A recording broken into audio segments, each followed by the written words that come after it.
As the 16-bit generation raged on between the likes of Nintendo and Sega, the next generation was already in the works. Sony with the PlayStation, Sega with the Saturn, and Nintendo with a new console codenamed as Project Reality. And for this next generation, two major leaps were expected: 3D graphics and massive storage. Both Sony and Sega were on board for using CD-based technology, but Nintendo had different plans: a combination of cartridges for fast loading and a proprietary disc to provide massive game storage for an add-on to their next generation console, the Nintendo 64. This add-on was called the 64 disk drive. Despite the numerous game announcements and hype, it never truly saw the light of day. What happened? Today on Gaming History, we look at the disastrous history of the Nintendo 64 disk drive.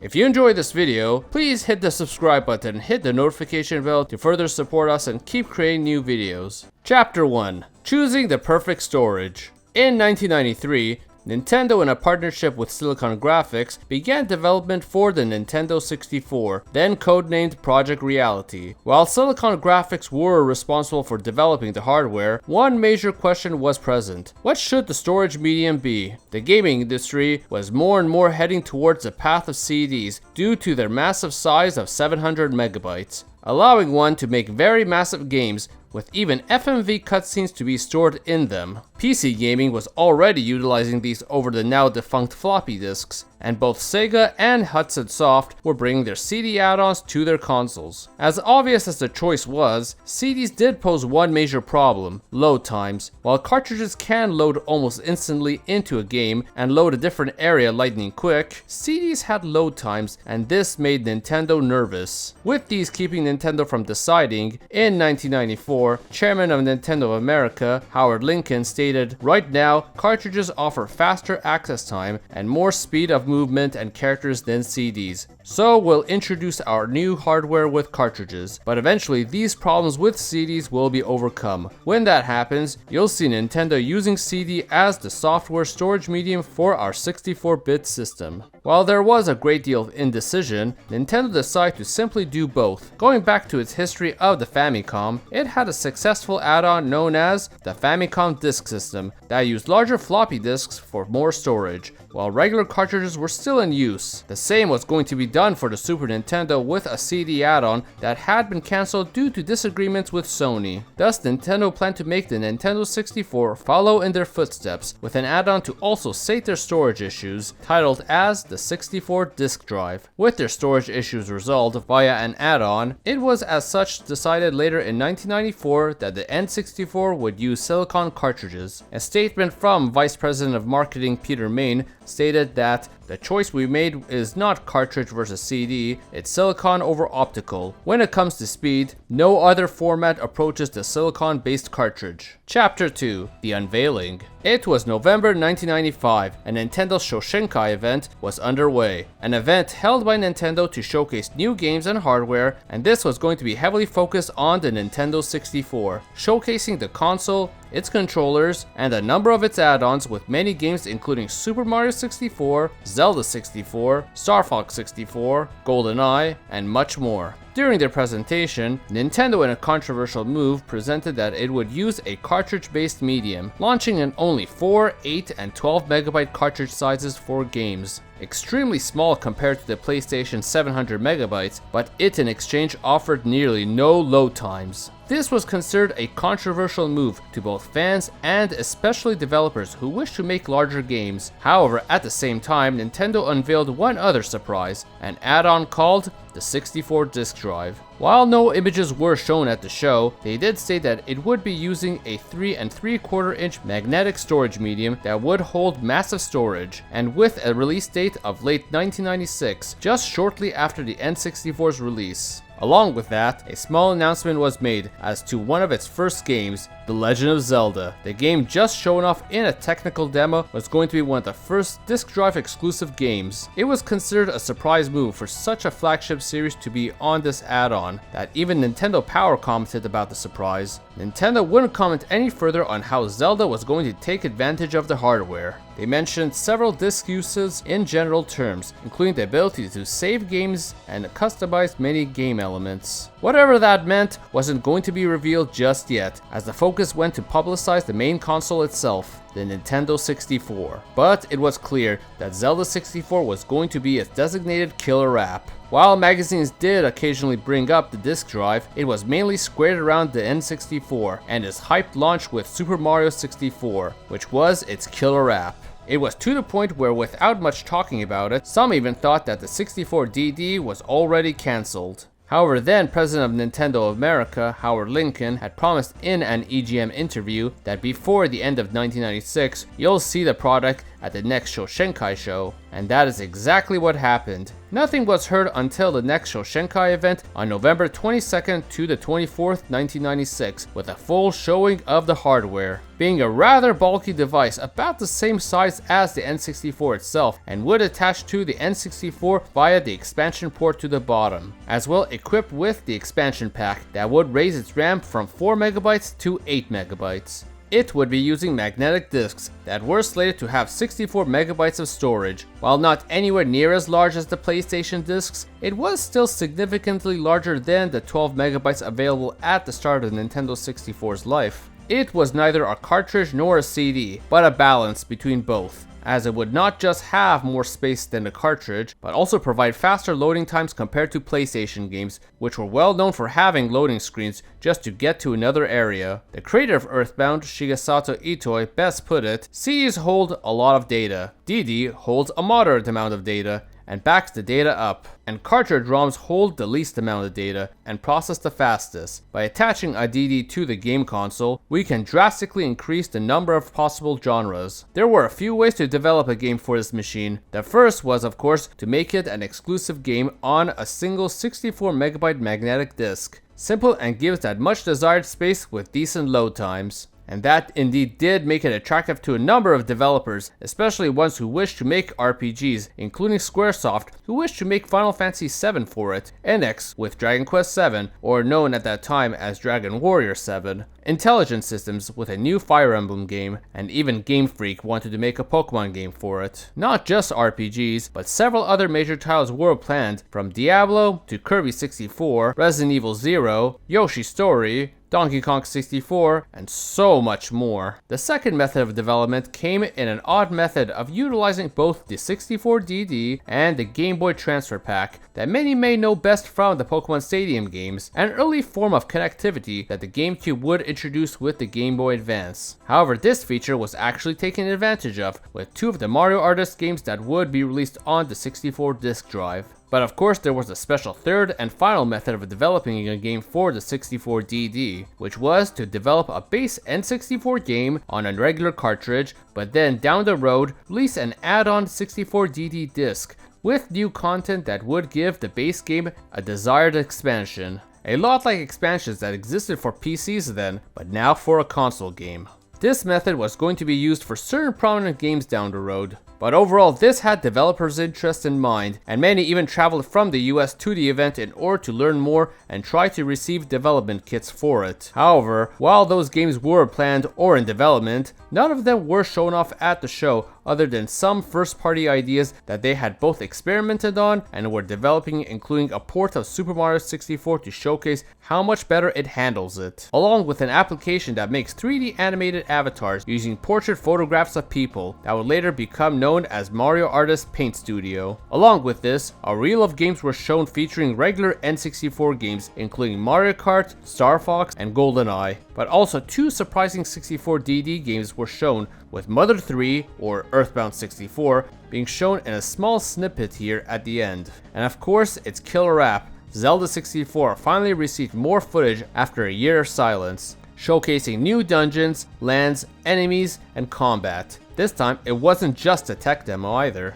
Taking advantage of the system's RAM, storage, and speed, it truly made it stand above any other N64 game seen yet. and they wished to release this accessory for around $90 American too. While Nintendo themselves were still much more committed and showing off the base N64 and the traditional cartridge format, the hype had now just started around this device, and many looked forward to its development. What could go wrong? Chapter 3. The delays. At this point, the 64DD had already hit its first delay, as it had missed its late 1996 release date from when it was first announced in 1995. An expected one with how little was known during its first year, but after its grand showing at the Shoshinkai 1996 event, one could expect its rival closer to the end of 1997. However, on May 30th, 1996, Nintendo in a press conference announced the system's delay to March 1998 in Japan. Speculation stemmed down to just development on both the discs and the system taking longer than expected.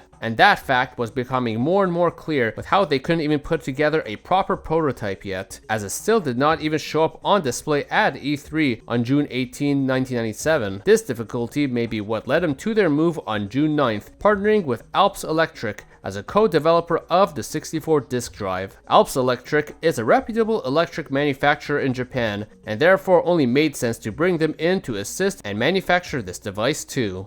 But trouble for the system wasn't just there on a hardware level, but also software, as president of Nintendo America, Howard Lincoln, would state that the system wouldn't release until there was sufficient software for it, and the software side of things was starting to indeed deteriorate. The competitor console, the Sony PlayStation, being out for 2 years, had made a major dent into the market and overtook Nintendo as the market leader. Despite the strong relation of third-party developers with Nintendo during the SNES era, without a solution to make bigger games being available, and not even a prototype to the point where they even had to team up with another company to get this venture going, the third party just couldn't wait any longer for the 64 disk drive despite the larger disk capacity. And so many jumped ship to the now popular Sony PlayStation that not only offered the necessary disk space needed, but also provided a better contractual deal compared to Nintendo's that had numerous stipulations and rules that they had to follow. And with that, many prominent third-party games disappeared from the 64DD's library, including Japan's mega hit, Dragon Quest VII, that jumped to the PlayStation. A massive blow to Nintendo to lose this series on an unfulfilled promise of larger storage. Other games were also moved to other platforms or just outright cancelled, such as Final Doom,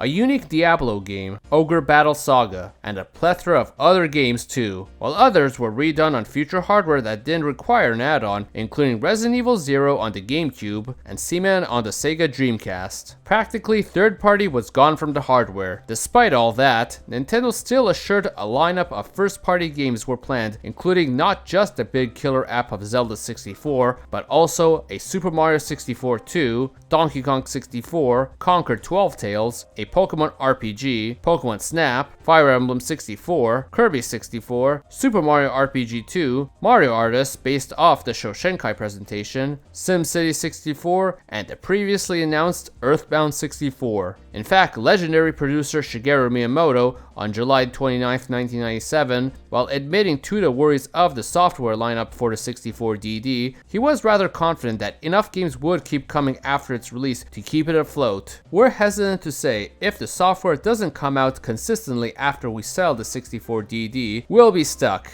Don't worry, feel easy about the 64DD. However, just a half a year later in December, Miyamoto admitted to the difficulty of justifying the add-on, believing that it is becoming harder and harder to pitch it to the public, and would have been better if it had released alongside the N64 at launch. Chapter 4. The Compromise. At this point of hitting 1998, it was starting to be a good deal after the launch of the console. More and more delays kept being announced, with the American launch delayed to late 1998 and the Japanese launch now delayed to June 1998. Many third-party developers had given up on the 64DD by this point, and not even first-party games were safe anymore. In December 1997, Shigeru Miyamoto would go on to say almost every new project for the N64 is based on the 64DD. We'll make the game on a cartridge first, then add the technology we've cultivated to finish it up as a full-out 64DD game. So the era of making it purely for the 64DD was starting to fade, with one 64DD games being converted into regular N64 games, but with the idea of using the 64DD to give them an expansion pack. One of these games was F-Zero X, that had plans to receive an expansion pack that would include a track builder even, but most prominent of these was that of the system killer app. Zelda 64, now called Ocarina of Time, was now a regular Nintendo 64 game. In this case, it wasn't even a problem of how delayed the 64DD was becoming, but rather another unrealized flaw of the 64DD up to that point: loading times. In an old Iwata Asks interview, it was brought up that while cartridges can load data instantly, the magnetic discs having moving parts to read discs led to loading times that would lead to Link taking too long to load his motions. Therefore, despite the 64DD being made as the answer to the PS1's disc loading times while offering decent storage for larger games, it was still just an in-between, a master of nothing, just a compromise that neither benefited an action game like Zelda and still not as big as the 700 megabytes of the PS1. But while Ocarina of Time was now a cartridge game, Miyamoto's quote stayed the course, as the team still wished to utilize Ocarina of Time in conjunction with the 64DD in an expansion called Ura Zelda. And Nintendo made sure this expansion was well known about by having Miyamoto mentioned in every other interview, hyping it up with many new features, from new maps, quests, and so much more on top of the existing Ocarina of Time. While the original killer app was gone, Ura Zelda was now what was keeping up the hype train for the 64DD going, though to a much lesser degree, as much reason to want a 64DD was fading. Despite Ocarina of Time having a planned expansion, many other 64DD games simply became carts with no plans for an expansion. Everything from Donkey Kong 64, Super Mario RPG 2, which was now Paper Mario, Conker's 12 Tales, which was now Conker's Bad Fur Day, Pokemon Snap, and the planned Pokemon game releasing as Pokemon Stadium. Kirby 64 even was later delayed to the Nintendo GameCube as Kirby's Air Ride. The hype for the 64DD was on the slide, as its software had depleted regardless of some excitement for Ura Zelda. The disk drive was even completely absent from E3 1998. Nintendo had questionably even completely cancelled its 1998 Space World event, which some believed may be due to the 64DD's software shakeup, and so it missed both its 1998 release dates. Chapter 5: The Fizzled Launch. The 64DD received yet another launch date for June 1999, with the surprisingly still active Mario Artist game being nearly completed. This time, however, it did show up to the August Space World 1999 event. However, earlier in the year, Nintendo had ended their partnership with Saint Giga, who had created the online service for the Super Famicom add-on, the Satellaview, and in June 1999 went for a new partnership for the 64DD's planned online service, the Japanese media company Recruit, to make a service called RandNet. RandNet was made into a joint company officially titled as RandNet DD,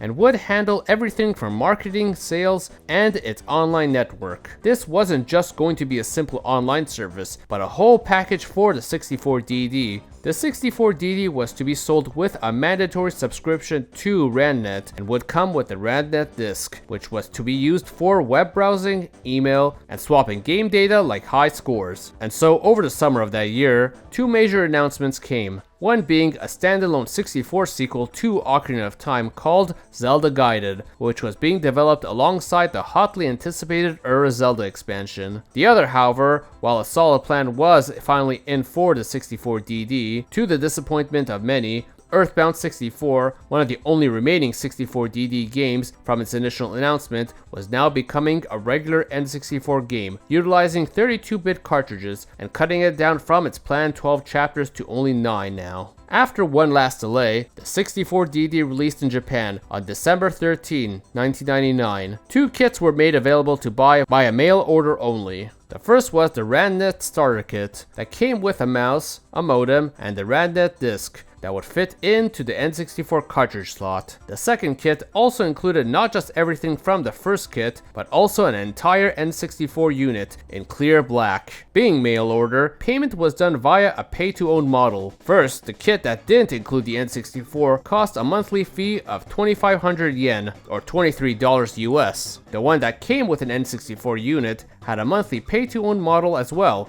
but instead at 3,300 yen, or $30 US. And if one wanted to buy it outright, some stores even had a limited supply of units to purchase at 30,000 yen, or $290 for the starter kit, or 39,600 yen, or $380 for one with the N64 that was bundled in. On top of that, bi-yearly, subscribers would receive 6 64DD games in the mail, making it essentially very easy to own every 64DD game that came out. Want that copy of Zelda to expand Ocarina of Time? No problem. How about that F-Zero expansion? Sure. The 64 exclusive Zelda Gaiden? You bet. On paper, this sounded like a good deal, as $23 a month would get you internet and games without breaking the bank on a whole add-on and no additional costs on games. But it was really too little too late. The Nintendo 64 at this point had been out for 3 solid years and was starting to lean towards its end, and that's exactly how long the 64DD had been delayed as well, which led to a massive loss of games over time, and still it lost even more games.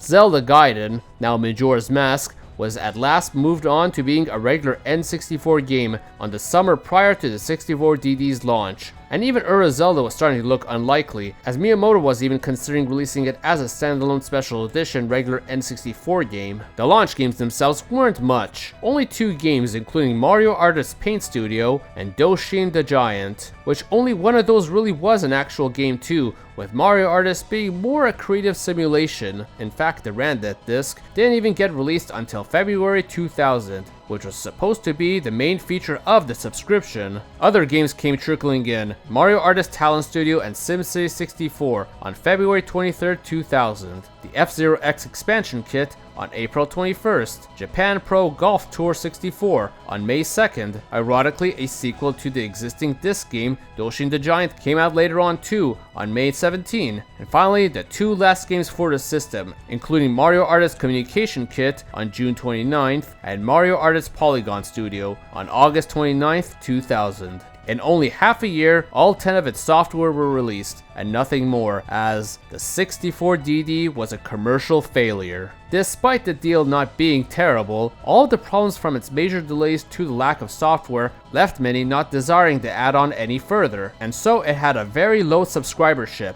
Top that off with how the N64 officially was becoming a last generation console now that the Sega Dreamcast had released, which had a built-in online interface right out of the box. In many ways, it was Nintendo's own equivalent to the 32X and Sega CD of the Sega Genesis just a few years back, especially with talks on Nintendo's own next generation hardware at Space World 2000 on August 25th being shown off. There were no talks of the 64DD there. As IGN put it best, the 64DD was DEADD. With this commercial failure at hand, Nintendo announced on August 2000 that the 64DD would be discontinued. The subscribership sat at a very small number of 15,000. Any of the major games that people were looking forward to were long gone on either cartridges, other consoles, or just outright cancelled, including the once killer app Zelda. At this point, Nintendo offered all Randet subscribers an opportunity to sell their consoles back to them, and to anyone who chose to keep it to have free service until the service goes offline. That day was February 28th, 2001, when Randet went offline, and Nintendo and Recruit officially liquidated the Randet DD later that year. Epilogue. While the 64DD had failed, it was a fascinating piece of tech that one could say was ahead of its time, providing a more mainstream approach to the internet on a console, a means of non-PC gamers to expand the content of their existing games, which many better know this as DLC nowadays, and overall had the ability to push the console to its limit. But with its add-on approach and massive delays, this just wasn't meant to be. If this had originally came out right at the launch of the N64, and worldwide at that, it might have done a lot better and stood out as a necessary companion while still having the necessary third-party software too. In fact, it might have even fared better if the magnetic disc was the primary method to play Nintendo 64 games, so all of this wasn't necessary from the get-go. But even with its failure, its legend has lived on, with many who seek the unreleased copies of 64DD games including Zelda and Earthbound 64, with some such as a technical demo port of Super Mario 64 on the 64DD being found. There even is a custom Ocarina of Time expansion made using the 64DD magnetic disc called Dawn and Dusk, that can be used in a similar way one would have started up Zelda if released. And with how little the add-on sold and its popularity amongst retro gamers, prices have continuously skyrocketed over time and is a must-buy collector piece to many. But as it is, the 64 disk drive stands as a testimonial to a massively ambitious endeavor that squandered all potential due to mismanagement of its launch, especially for when the N64 had just come out. Hey everyone, thank you for watching. Please hit the subscribe button for more Nintendo and other gaming history videos too. Hit the like button and comment below on if you would have bought a 64DD back then. So everyone, thank you for watching.